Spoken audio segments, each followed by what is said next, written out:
Okay. Let's just talk then. Let's talk about the coronavirus. I mean, we can come up with a name later. Okay. So, I mean,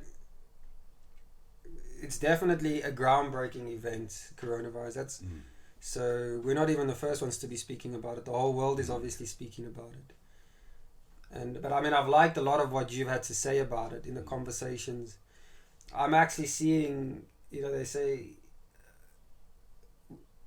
people are saying, well, what's the silver lining in this dark cloud? I mean, I struggle to find one. I mean, there's so many, in my experience, silver linings in this dark cloud.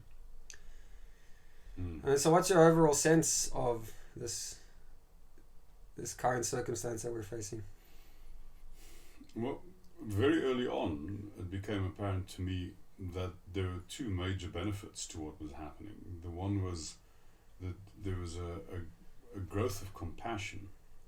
I mean, people were finding each other and having empathy for each other. We were experiencing ourselves in others. Right. With everybody in the globe now, around the globe now, more and more people are kind of in seclusion. And this compassion has also been demonstrated in all sorts of interesting ways, like sort of this unprecedented move of the Chinese to send 300 medical staff in Italy to help with the crisis. So there's a rediscovery of what we would call Ubuntu in South Africa, a sense of our common humanity. And the second attribute of this is that the whole world is being asked to go into seclusion. People are required to step back from the hysterical kind of pursuit of outward gain and to sit with themselves. And we're doing this around the globe. Millions of people are doing this. I mean, this will affect the world because we know from our own spiritual practice that a little bit of time dedicated to being inwardly gathered has a massive effect in terms of transforming one's life. And what was interesting about both of these points, the point of a growth of compassion and the sort of requirement of a greater inward gatheredness in people, is that this has been universally recognized. We've not gone online making this point, and of consistently, I would say there are three themes that keep on coming up in the social media around the virus. The first two are the ones that we're talking about now: the growth of compassion and a requirement to seclude. And then there's an undertone of some sort of a conspiracy theory. I mean, this is all because of the 5G and there's more than one. There's numerous conspiracy theories. So, but what's interesting is it might just be the subset of people that we're connected to, but that does seem to be the second drum tone. Right. The predominant tone is an affirming tone. It is, there's a realism and a gratitude for what's happened. But there's definitely, because there's questions about the origin of this. And I mean, it's one of the fascinating things about what's going on right now is there's clearly like a propaganda war going on about this, right? There's different stories that are getting propagated, and you can see that different parties are trying to propagate different stories. Like Trump calling it the Chinese virus, and then it ended up being the Chinese communist virus. Or Chinese Communist Party virus. So it's obviously someone's deliberately taking that angle on it, and it's a propaganda. But I think the nice thing about the points that those points about compassion is that they true irrespective of the origin story of this virus. So whatever it came from, if it was from bats, if it was from mischief, wherever it came from, that's actually technically irrelevant because the silver linings stand in either instance, right? Because what actually matters is the fact that we have this thing here now facing us. Yeah, and whether you believe that there's some deep secret cult that sits behind this is, as you say, it's kind of irrelevant because it has produced these two interesting effects, and that is a growth of compassion and this with a kind of, you know, a greater inward gatheredness of people.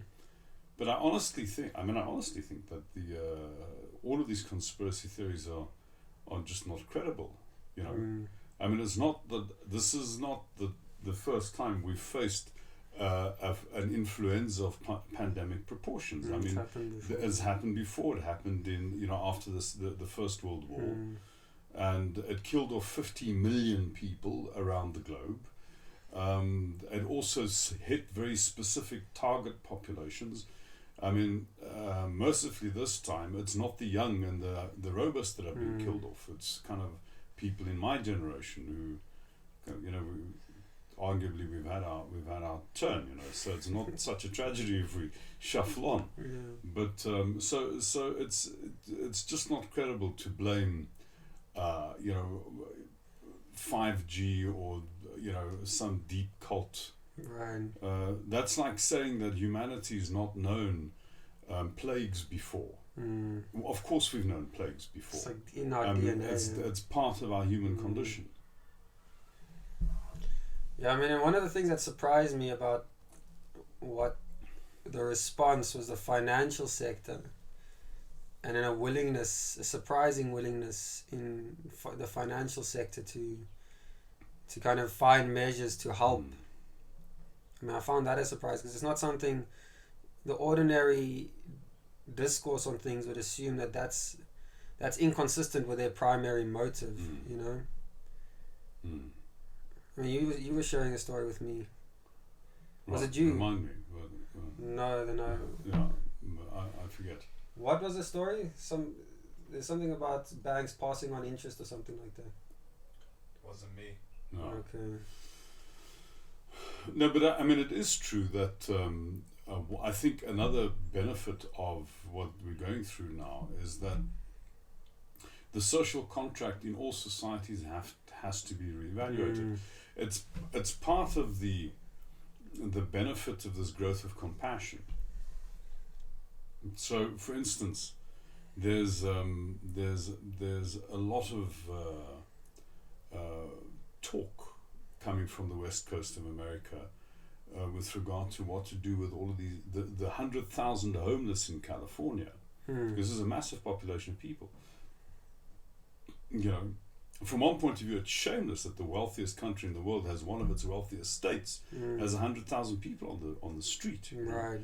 And also from America, this revisiting the health policy. You know, so I'm hoping that one of the effects, I mean, it remains speculative, but one of the effects of this experience is going to be that the sort of the massive differential that you have between the very wealthy and the poor throughout the world, in most countries in the world, will decrease. And that in this country, for instance, that we are given an opportunity to re-look at our social contract. I mean, we've got one of the biggest differentials in the world in this country. And we suffer the consequences. And we're suffering the consequences of that. There's, you know, I mean, it doesn't matter what the state does. Most of the population in this country just don't have a vested interest in the state, in the status quo. So, absolutely. So we it's need one of our to biggest challenges. Exactly. Actually, And how we've grappled with that thing up to now has just not been adequate. I mean, it's not adequate to just have a simple redistribution of wealth. But at the same time, maintaining the current status quo is also not appropriate. So what this is making possible is the people who are actually the beneficiaries of the current status quo going back and say, well, how much do I actually need? And how can I make the life of my neighbor easier? Well, I think at the same time there has to be a re-envisioning of what does empowerment mean more fundamentally for the disempowered and the disenfranchised, because it should mean something other than what it has meant up until this point. No. People just getting access to finances. It's got to be more. It's got to be different. No, absolutely right. Absolutely right. And in fact, hopefully it will create an opportunity for us to move the debate around empowerment away from sort of a rights-based agenda and sort of kind of rooted in a resentment with regard to the injustices of the past. You know, I mean, because the problem with doing that is that when you have this kind of rights-based agenda, is that you keep on focusing people's attention on what's being done to them.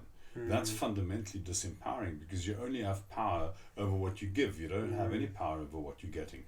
So unless we crack the code of shifting the agenda from what people are getting to how they're contributing, you will not empower people. Now, what's interesting is that in many societies in the world, there's been an expression of citizenship that hasn't been the case generally. So, for instance, I speak under correction, but you know, compliance in Italy is not a big thing. Yeah, historically. Yeah, happens all this time. And in fact, it's now a lot of the deaths that are happening now are being laid at the door of the fact that the people are dying off with the people who are non-compliant. These are the older men who were smoking. So these are by definition kind of, you know, who's going to tell? Nobody's going to tell me anything. Now, so it's caused a revisit of that way of looking at things, and in many societies around the world, I suspect it might have this effect. Yeah. A re-look at the whole issue of to what degree do I require the state to govern me, or to what degree can I govern myself? You know, there are some countries in the world that seem to be handling the crisis a hell of a lot better. Like in Scandinavia, for instance, and it's just because they've got fundamentally more compliant citizens who actually are more self-governed. Yeah, I mean, part of this whole problem is it's forcing people to become aware of how contagious they are to their environment. It's made me become more aware of that. Like, how much am I leaving behind of my infection if I had one? And that awareness is very. I mean, it's an awareness of how is the self impacting the other. No. I mean, I think that's a fantastic awareness to build into people on an ongoing basis. No. It's true. It's the whole issue of why wear the mask.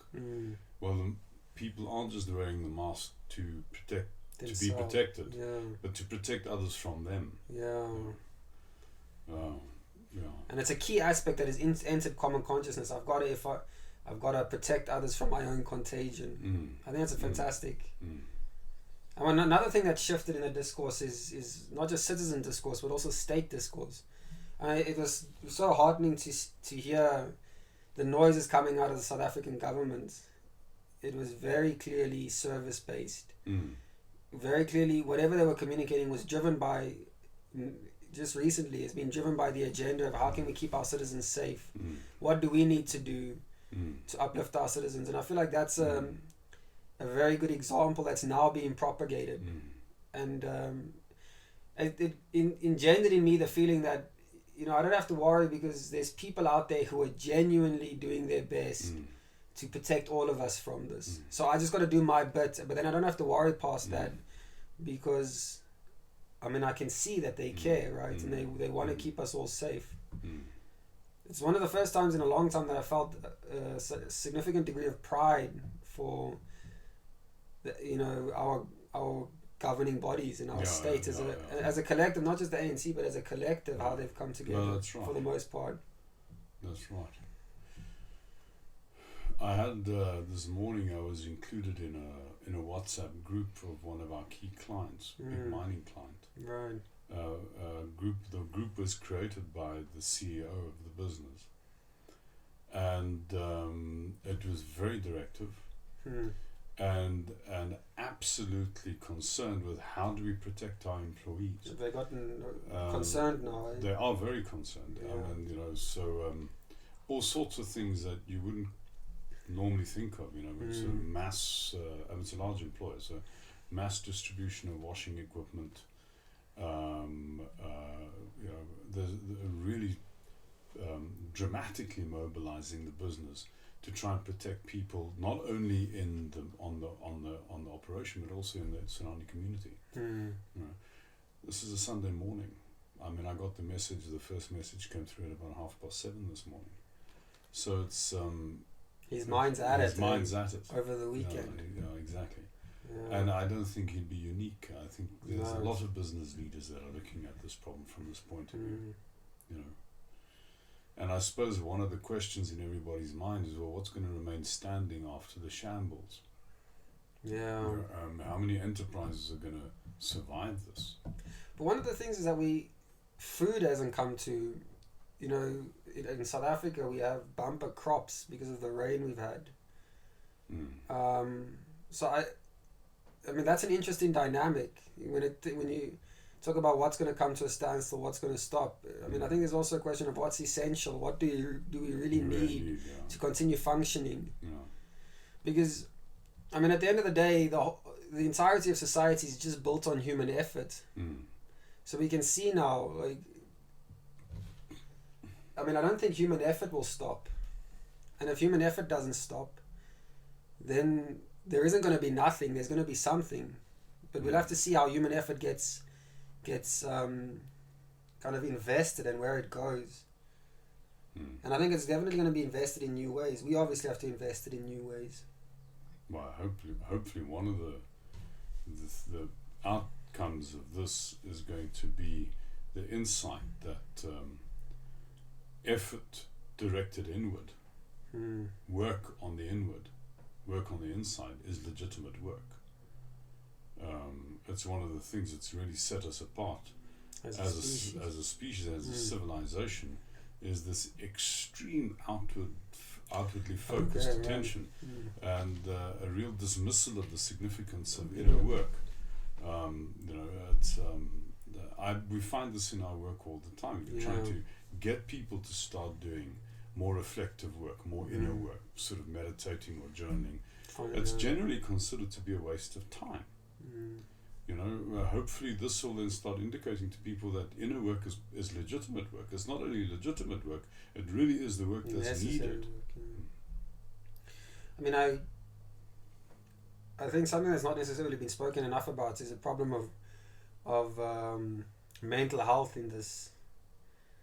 You know, with people that haven't done inner work and have been so externally gathered for such extended periods of time. And you know, we're lucky because when we isolate, we're on a plot, so we've got room around us. I mean, I feel concerned for people that have like a 1-bedroom apartment, and because that apartment is basically just where they sleep, right? The rest of their life is out in the world, interacting with people, being busy in the city or whatever like that. Now they're in jail, basically. Yeah. I mean, I wonder how people are going to cope with that. I mean, because you put people into isolation, right? And you put people into khalwa and get them to sit alone with themselves. I mean, some people, it's a horrible experience. It's a very challenging experience. I mean, is it always a safe experience for people? Well, it's always beneficial.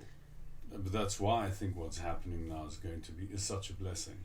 That millions of people are being forced to disengage. They might suffer. They'll suffer boredom, they'll suffer irritation, they'll suffer. But things will clarify for them that, you know, the moment you start being with yourself and you stop dedicating attention to the world out there, immediately the things that you're fleeing start to surface. Yes. Okay. You know, we don't deal with our demons because most of our attention is hooked by things we're trying to achieve in the world.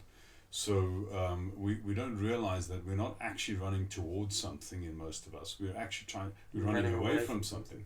Now, if there's no towards to run to, then the only thing that you have is what's going on here, and having to deal with what's going on over here. So, I mean, I think the only sort of dark lining on what is this silver cloud, if we're allowed to use that metaphor, I like it, is that people might spend too much time on the web, you know, that they kind of, because that's another way of just keeping yourself entertained.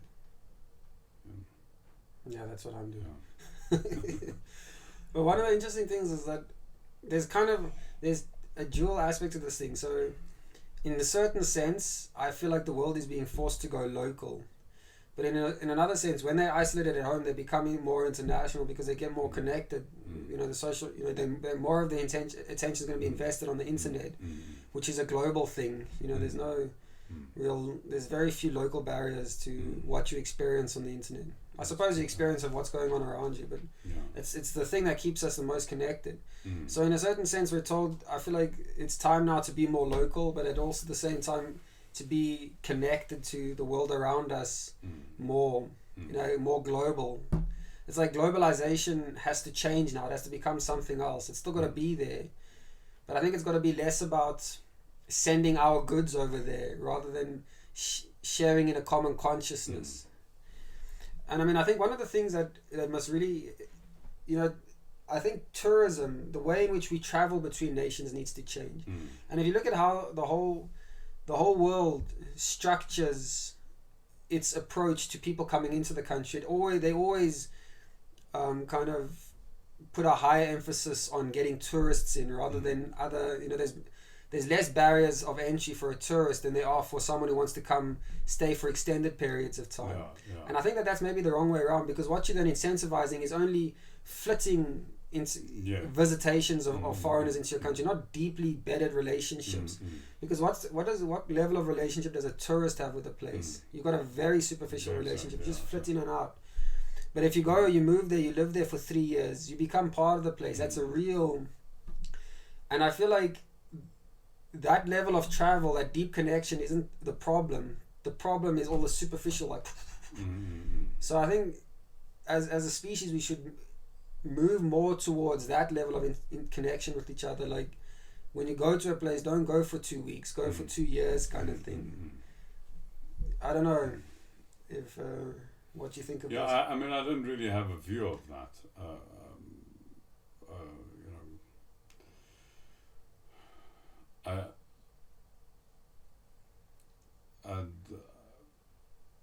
I've no idea where the world's going to go to after this. I wouldn't be surprised if we end up, 2 years after the disaster, still traveling like we traveled. Right. I don't think modern logistics and transport per se is the problem. I think the problem is how our intent configures as we're doing this. And so if we change that X factor, because we've sat alone for a while and we've had a chance to revisit what's important in our lives, maybe that'll change how we maybe it'll change that we travel, but more likely it'll change why we travel. We travel for different reasons. And we will travel for different reasons. Possibly some of the implications of that would be that we rather than having this sort of just this superficial fleeting kind of connection, that we try and stay for longer. And we try. It's also what do states emphasize? I mean, what do states or incentivize? Right now, states incentivize tourism into their country. It's like it's easier. You almost don't want to consider staying longer than 3 months in South Africa because you just don't want to face the bureaucratic headache that involves. So they incentivize short duration stay rather than longer, deeper. And if you've been on this side of that experience of trying to get someone to move to this country, to stay here for extended periods of time, it's a nightmare. I think it's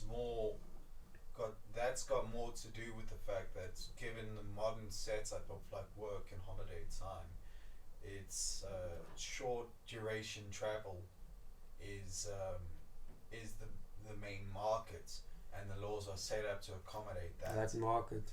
I don't think the market is created by legislation. I think the legislation is created to service the market. I mean, look, I mean, if we say that what's happening as a result of this is that there's like the species-wide consciousness that it really is actually fundamentally challenging the legitimacy of the nations or of the state, of the national state, not the nation, but the national state.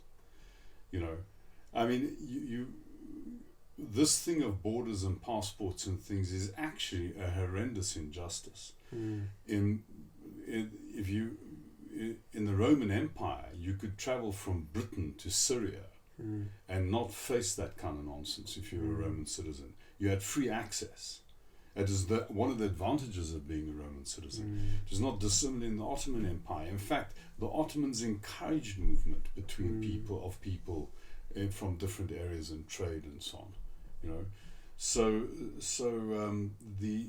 We are, as a species, we're rapidly outgrowing the usefulness of the national state. Yeah. You know, now, does that mean we need a super government, like maybe a super United Nations? And I mean, that for me is a creepy idea, Yeah. because, but then maybe what we, you know, there's I mean, there was a movement a couple of years ago where people were suggesting that the only governance that makes any sense is the metropole. So going back to the Greek polis, Right. that you have the municipality is the only governance that's required, and that you have a very loose global organization between various metropoles. That you have the sense of gravity of governance goes back down to local level, with freedom to move as a global citizen. Now, what is possible is that the human material to make this global citizenship possible might very well be a consequence of the coronavirus. Right. Because we don't. Yeah. That it all depends on what's the populaces you're working with. It really depends on that. That's right. Yeah. Governance always has to fit populace, otherwise Yeah, it doesn't work. yeah. If we assume after this a fundamentally more conscious citizen, who's deliberately more socially compliant, who's got a greater sense of social kind of Custodial responsibility. like a custodial responsibility, then this person obviously needs less governing, you know, and then maybe, you know, it's the if we say what tier of governance we can weaken, then maybe we weaken the national tier of governance, and so have like you know, like the equivalent of European Union, but for the globe, like, you know. So many of the right people will get so terrified by this notion, right? Yeah. I mean, I do think there is this combat, or this, but we'll see what happens with this, because this, it's going to shift things. But right now, definitely, there's this tension between the more global and the local, you know, and when you're local, it's intimidating or threatening when global people are putting restrictions and. But then I suppose that also, depending on the populace, the global body would have to be more or less prescriptive. You know? This does talk to a theme that we've been speaking about for some time now, and that's the whole idea of the politics of convergence. Yeah. That, you know, our history as a species, from our original kind of migration out of Africa, was a history of divergence. For whatever reason, we kept on moving further and further away from each other. And one can posit that the principal variable in that divergence was a competitiveness. You know, if I compete with you, then you and I cannot be in the same space, so we'll move away from each other. Right. And so we've had this competitiveness, which kind of drove human history. I mean, certainly up until now, you know, and particularly once we started to coalesce in more complex societies other than hunter-gatherer societies. But because the globe is a world, because the world is a globe, I beg your pardon, you know, the more you diverge on a globe, then you come together on the other side. So now there isn't a city in the world where you don't have people from every continent, and probably languages spoken in every continent represented in the city. This is a new game. The denigration of the other is no longer feasible because the other's cheek by jowl to you. So there's the new rules of the game have to be not how can I compete with you and how can I diverge with you, but how can I collaborate with you? How can I get on with you? How can I live with you? You know, how can this crisis, I think, is lifting the level of the debate at which that can happen, because we are seeing our humanity in each other. Mm. I think we can close this.